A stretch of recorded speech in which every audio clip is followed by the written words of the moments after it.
All right, continuing on. So I also did Nicaragua, and the most interesting myth that we found was about a witch called La Segua. She's, no one knows her as a witch because she can change her appearance. Like, she can change from a woman to a man, and she can change the color of her hair, her clothes, her eye color, what her face looks like. She could make herself fat or skinny. She lived in the woods, and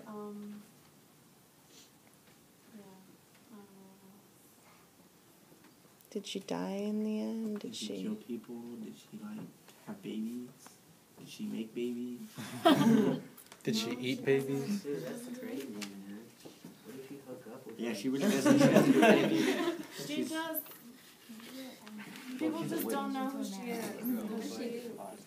She doesn't do anything. It's kind of a crappy myth if she lives in the woods and doesn't do anything. She's just chilling there. She doesn't kill people. She doesn't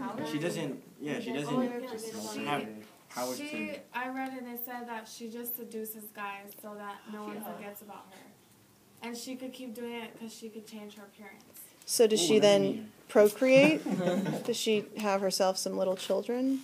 No. No, she just Seduces hits it and quits it, as it were. She hits And it. different hair colors and body types. Interesting. What are you on?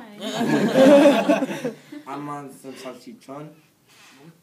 Thank you, Ramon. All All right, good job, Marilyn. Excellent. Well done. Friend in sunglasses. Continue.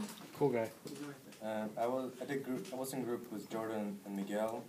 I did the story of King Arthur and Merlin and his Excalibur sword.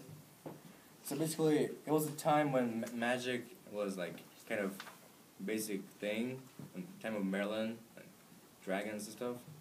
So in the kingdom, the kings were all corrupt. So Merlin took a sword and enchanted, like put it in a stone. Said like only the true king could get it.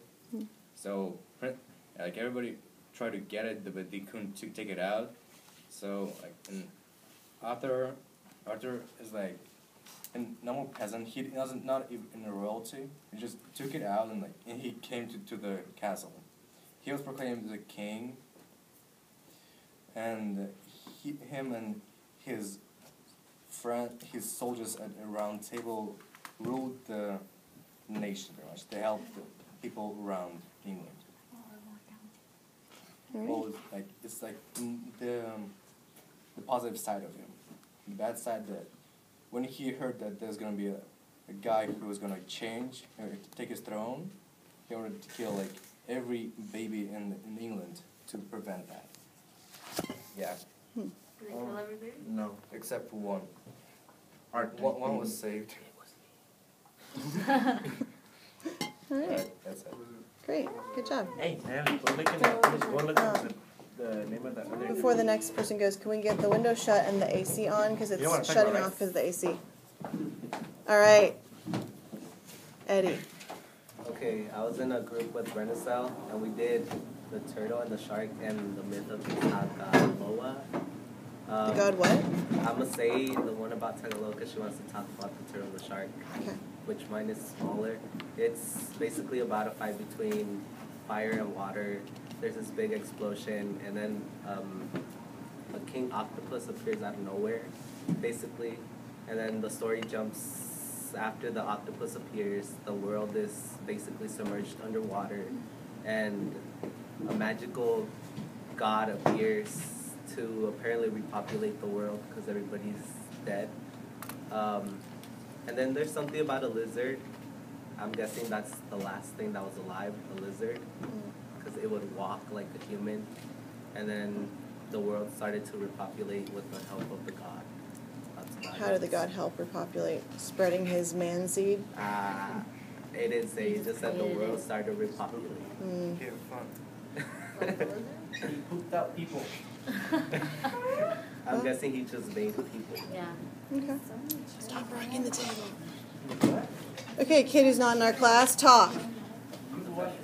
All right, that's fine. We don't want to hear anymore. No, I'm kidding. Kidding. All right. I'm not. So me and Angela, we worked on the feathered serpent, and the feathered serpent is a god.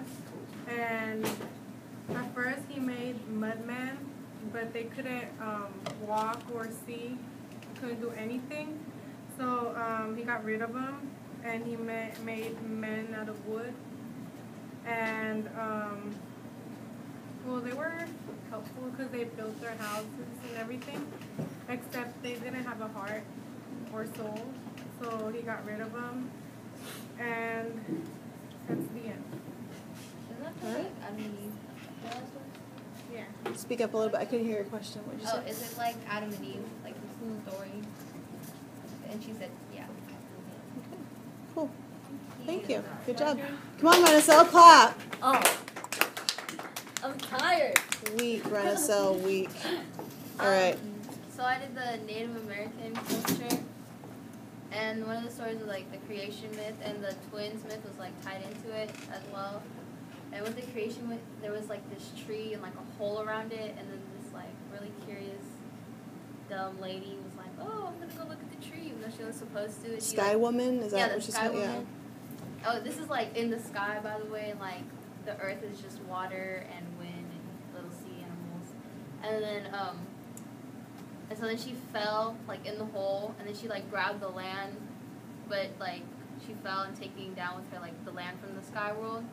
And then that's how like, well, she was a sky woman. Then she had like a daughter, and then that daughter had the twins, and one was like the right-handed twin, and the other one was a left-handed twin.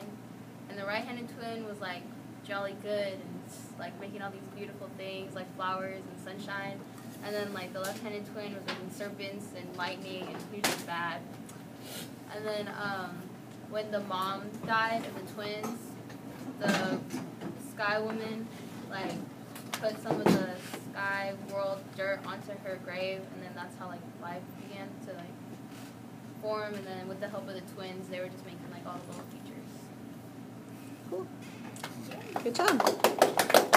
Renaissance, above the table. Slipping. She would use that against me. Okay, so my name is Ramon. Hi, Ramon. Hi, Ramon. And you're an alcoholic. We know. No, Yes. I'm addicted to soccer, and It must be very difficult for you. yes, Thank you for sharing. How do you feel about that? I feel very. Yeah? How long have you been sober? I don't know. Okay, so I did. Isn't that cheating? No, I don't know how to say his name. It's La Caretangua. The thing is, Caretan- if you don't know how to pronounce something, you just say it fast and confident, and no one will question you. Yeah, you're the best at that. Alright, so this is based on caravans of Spaniards who conquered the land during the 16th century. That's cheating. Shut up. Hold up. I never said you had to do it with no notes. What's up? All right, take me out the box. Alright, so, and then, okay, so it was this ox carts moved through the land of the Spaniards who plundered the Indian settlements. Mm-hmm. And then the Spanish were taking their gold and supplies as well as capturing slaves. And then La Carantigua, Mm-hmm. I'm gonna just say that. Good. It's basically like a ghost that comes in the night and it takes people like that are out. And its way it goes in a straight path. And if you're in the path, it's just gonna take you. Oh, I don't know. That doesn't say kill, but it just says takes you. It takes people, and this happens like from around 1 a.m. in the morning, and then people say they heard him, Stop distracting but us. nobody really knows if it's him or the ghost. And then, yeah, and it disappears at the end of the road, like when it reaches the end of the town, it disappears, and it comes back Freaky. every single day. at 1 o'clock in the morning. So do the people like come out or not come out at one? Well, they don't come out because they don't want to get taken, but yeah, taken. Different. Okay. Except one's right and one's wrong, but you know, Yes. otherwise same difference. That's my Good best job, friend. Okay, Renaissance. Okay, so me and Eddie did Turtle and the Shark. It's about a grandmother and a granddaughter. There was like starvation going on, so people like started eating each other. So they like ran away, and then like they were actually gonna commit suicide because they'll rather do that than get eaten. So but then like some type of magic happened where they turned into a turtle and a shark, and they ended up in Tulitsuia, Good job. something like that. And then they ended up in a town called Baitogi, and the people there were like, they fed them, like they actually had food, so they were really hospitable. And then the grandma was all like, no, we need to go back to the ocean. So as a sign to show gratitude, she gave the whole village a song. So when they left, the village people would sing it on the cliff, and you could see the turtle and the shark appearing every time you sing the song. And then until today, people still claim that they see the turtle and the shark.